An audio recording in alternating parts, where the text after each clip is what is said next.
Hi, everyone. I'm Carol Massar. I'm host and anchor of Bloomberg Business Week on Bloomberg Radio, TV, and YouTube. And I've got a great duo to talk about building a sustainable brand. Of course, you probably recognize them. Steve Case, of course, he is the chairman and CEO of Revolution, co-founder of America Online. And also with me is David Lee. He's president and board member of AppHarvest. He was also CFO of Impossible Foods and Zynga. So I want to just jump right in, guys. First of all, Steve, I am thinking you invested in AppHarvest. I'm thinking lots of things come across your inbox or across your virtual desk, if you will. Why did you invest in AppHarvest? What stood out for you?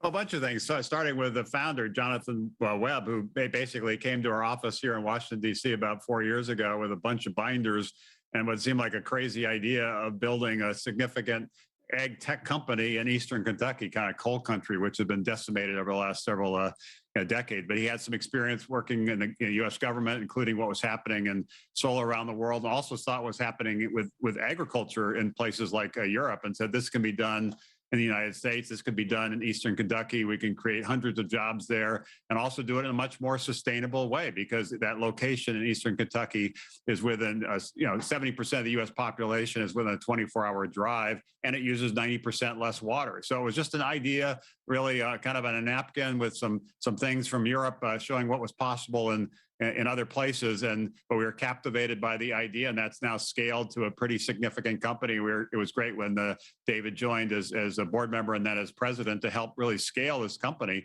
and really create opportunity in a place that has been left behind, and really help reimagine our agricultural system, which is one of the areas that's most needed in terms of dealing with climate change, in terms of a sustainable approach to ag. And David, come on in. So what's it like working with Revolution and Steve and the team over there? Oh, it's been a joy, having partners who understand both technology as well as how the consumer is now demanding better food, food that doesn't hurt climate as much, food that sustains and nourishes them, food that's not imported from far outside their community. And so being able to find that expertise with a company in Appalachia, based in Kentucky, has meant that I have greater optimism and hope that entrepreneurs, across the world will have access to capital to do better by the world, but also to do right by investors at the same time. It's been very exciting. Well, I do also wonder about sustainable or sustainability, how we define it. I feel like we're all learning in real time, just like we learned about a lot of things about the creation of a vaccine in real time because of the pandemic. So, David, there's sustainable agriculture and then there's sustainable agriculture. What have you learned from going from impossible, and we've all been over, protein-based food, like thinking that this is a great way to move forward. What have you learned from going from impossible to AppHarvest about what really maybe sustainable ag is all about? Well, it's interesting, 20 years ago, neither the consumer nor the investor were as well developed or sophisticated in finding companies and technology that I call have positive externalities, that stand on their own feet for investors, but happen to do well by the world. And if you think about food, it was relatively not well understood how important what we eat contributes to the climate we can preserve. At Impossible, it was great to find a way to give meat eaters something that hit the spot from a taste standpoint, but arguably is much better for climate and for health. But the need is much bigger. What I've learned in working with Steve and Jonathan Webb at AppHarvest is, listen, by 2050, we just can't make enough plants to feed the need globally, forgetting for the moment about the incredible need for better meat. And if we use 60 to 70% of all fresh water today in the way in which we make food, but we need 70% more food by 2050, we have to rely upon technology and smart capital, or our kids will see food lines due to food insecurity. And so the need is urgent, and I think that need is more and more understood, not just by great investors. It's a great thing that we could access the public markets, because it does take a fair amount of capex to build these technology sophisticated farms that have 30% times better yield. So the need is there, and consumers are now waking up that they can be part of the solution by really voting with their stomach and making a positive difference on climate. So, Steve, how do you think about sustainable investments and sustainability, and maybe how has your thinking about it maybe progressed as you continue to do it? You have a bunch of companies in your portfolio, but how should we be thinking about it? And how do you think about it?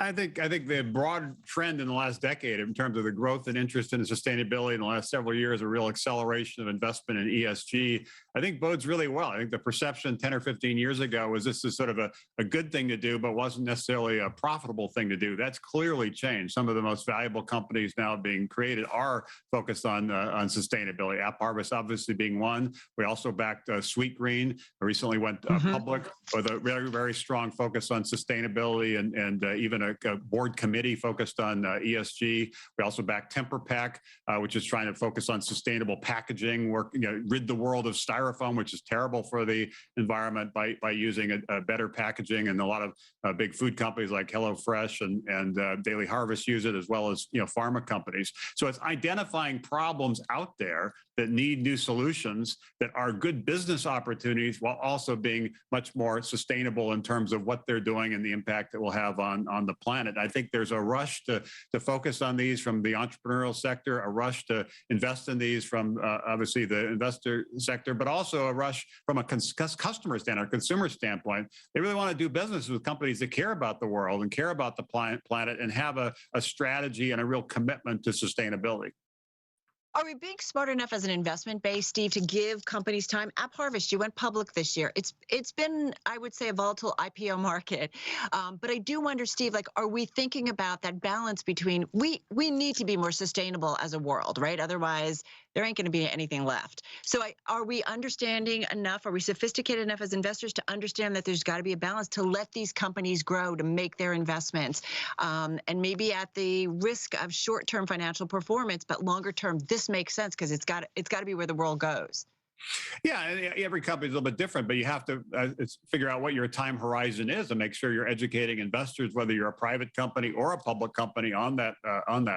Sweet Green, which started 14 years ago, has done that and has built up a significant business that's scaling quite nicely. AppHarvest started just 4 years ago, as I mentioned, and was able to go public and access the capital markets to dramatically expand what they're doing on the production side with new facilities, not just the initial one in Eastern Kentucky, but many others, and also invest heavily in technology, particularly robotic technology. So they were able to use that capital, and they educated the market at the time they went public that this really is something that will build significantly over the next decade. But we need access to the capital markets to be able to execute an ambitious plan to really build AppHarvest as a company and build it as a brand. And that's the path they're on right now.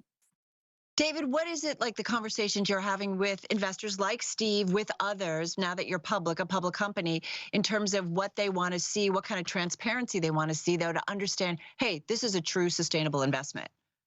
Well, one of the hallmarks, I think, in being public when you're interested in large global impact is every day you are educating the public investor. Every quarter, you have radical transparency, not just to what your financial results are, but frankly, the commitment we have to sustainability. We have a high bar because we have gone to investors that are the most sophisticated in the world. With that access and capital comes the chance for us to radically speed up how many of these large technology enabled greenhouses we can produce. For perspective, our first farm in Eastern Kentucky is 2.8 million square feet, right? It has a water reservoir that allows us to use 90% less water, but that water reservoir is something like 50 Olympic swimming pools large.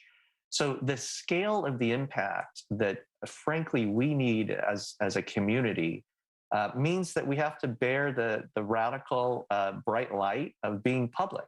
It has a great benefit, but companies have to be prepared every day, every quarter, to be scrutinized. And that is different than when a lot of these companies only could access the private capital markets. It is a great opportunity, but it has a real burden and cost to the team to make sure that they can operate to the rigor of the public markets. Hey, David, what's more difficult, being a public company or dealing with kind of the infrastructure, the establishment of how we do agriculture right now, dealing with kind of the old way and coming up against that? That's a great question. I'll give you an example. Back in the early 2000s, I was running a food company, public company called Del Monte Foods. And Mhm. back then we knew at the company level that climate change was a problem. People were pulling out peach trees in California and planting nut trees because the climate couldn't serve it. That was 20 plus years ago.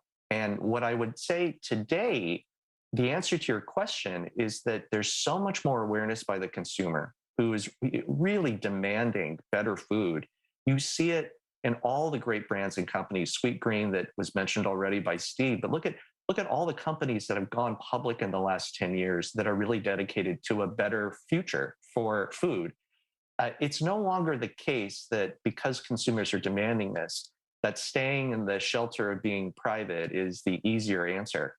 I actually think that the infrastructure that is being put in place is now part of the broader incumbent food industry. It's no longer us versus them. We are in partnership with the largest retailers. We are in partnership with the largest supply chain providers for our greenhouses. And it's because we're trying to be part of the mainstream food industry.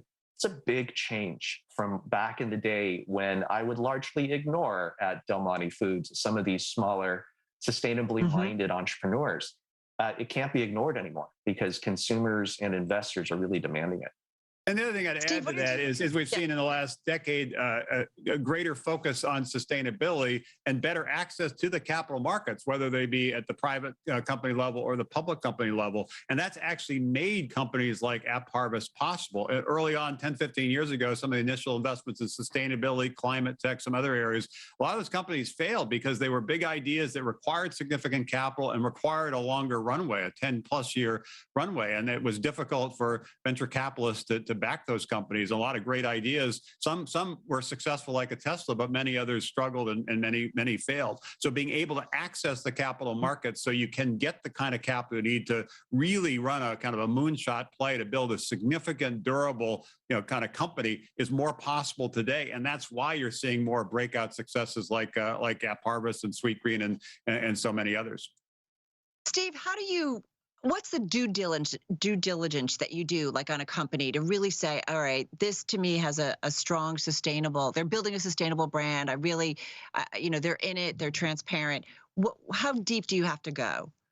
We go fairly deep. I should say at Revolution, we have three groups: Revolution Growth, which is sort of the later stage Mhm. growth investing, Revolution Ventures, kind of early Series A investing, and the Rise the Rest Seed Fund, which is what backed AppHarvest 4 years ago, which is obviously a very early stage seed investing. How we diligence companies at those stages obviously matters. At the seed stage, it's more of an idea. The venture stage, it's more of a company. At the growth stage, it's really the question is how big can it be and how does it compete in a more competitive market, and how can you really accelerate the growth by investing not just capital but also time and reputation and so forth. And then for companies that do fall into the sustainability ESG bucket, which we're seeing more and more companies like that, then you really do need to understand what their commitment is, what their vision is. Are they identifying in very specific ways what metrics they're going to be held accountable to and be transparent about those? Are they able to work with their suppliers and connect with their consumers in a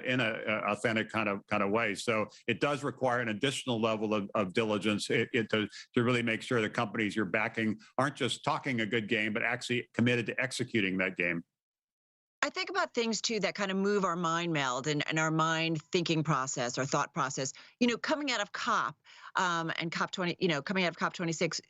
Steve, what are your thoughts from an investor perspective that maybe there was something said or something done or a timeline laid out that you said, all right, this is something I want to be looking into as an investor, or maybe you already were, but maybe you're going to move in even deeper. No, we obviously have been for a number of years, but like a lot of investment firms, we're looking at more and more opportunities in this space, and even the fact that Bloomberg is hosting this summit, I think, is a sign that this is emerging as a Hmm. really interesting space, and there's a lot more investor interest in it. I think the key message from those meetings was climate, while always a problem and continuing to be a problem, is also an opportunity.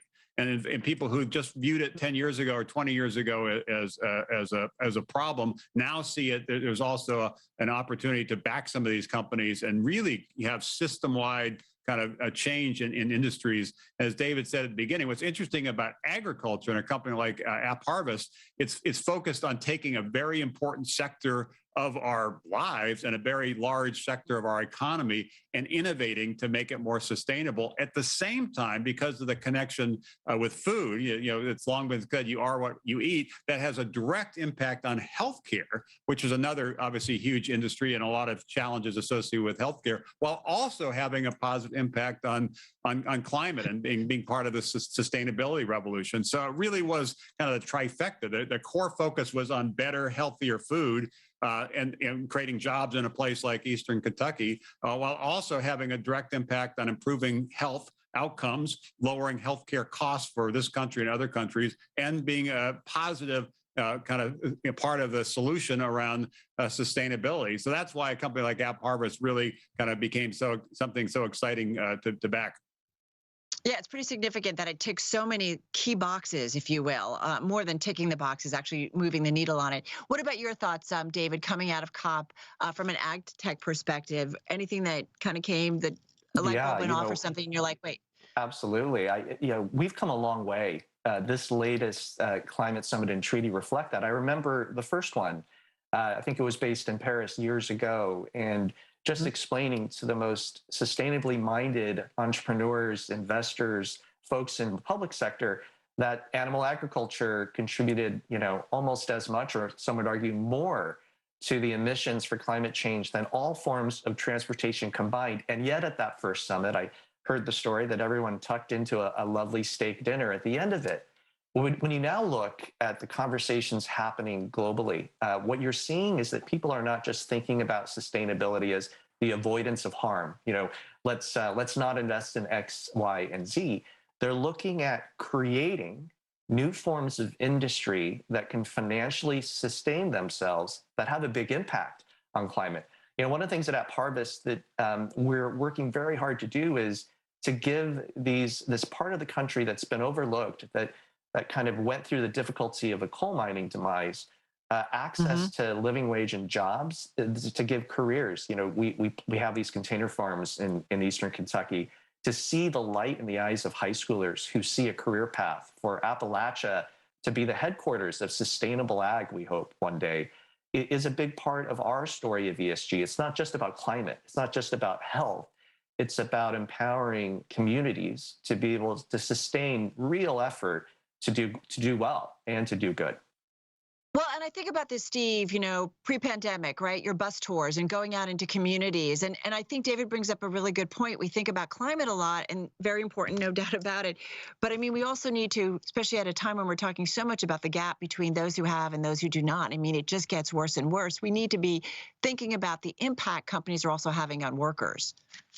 Absolutely. There's a lot of focus, as there should be, on income inequality, as you mentioned, but there's also needs to be more of a focus on opportunity inequality. There are a lot of parts of the country that have been struggling, that the disruption that we celebrate in places like Silicon Valley basically is resulting in a loss of jobs in that family, in that community, and a resentment growing around what's happening. So we have to offset that by backing companies there, new companies there, startups there that can create jobs there. And AppHarvest is a perfect example of that. That's why we launched the Rise the Rest bus tours, and more recently the Rise the Rest seed fund. We've now invested in 180 companies in 80 different cities, and we're seeing remarkable momentum in the growth and value creation of those companies and the impact they can have on society, but also the impact they can have on those communities by creating good jobs there and giving people in that community a reason to be hopeful. And if you're already there, to stay, not leave. And if you left, to boomerang back. And the pandemic has accelerated some of those trends. We're seeing more of a dispersion of talent, also more of a dispersion of capital. We actually just released a report this morning